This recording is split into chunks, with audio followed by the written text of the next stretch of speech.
আসসালামু আলাইকুম।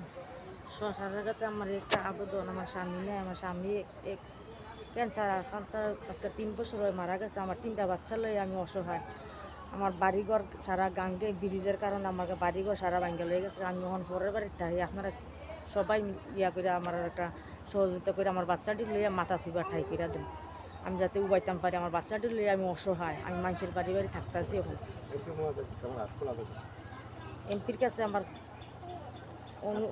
আবেদন জানাইতেছে যাতে আমার একটা উপায় করে দেয়।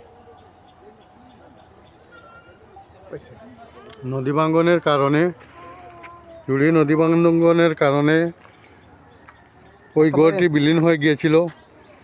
এখন আপনারা দেখতে পাচ্ছেন হঠাৎ করে উজান থেকে বৃষ্টির কারণে সেই প্রবল বন্যায় এই গড়টি বিলীন হয়ে গেছে। ওনার স্বামী মারা যাওয়ায় উনি কোনো কার্যক্রম করতে পারছেন না। উনি দাবি করছেন তার বিলীন হওয়া গড়টি এবং বিটাটি যেন এমপি মহোদয়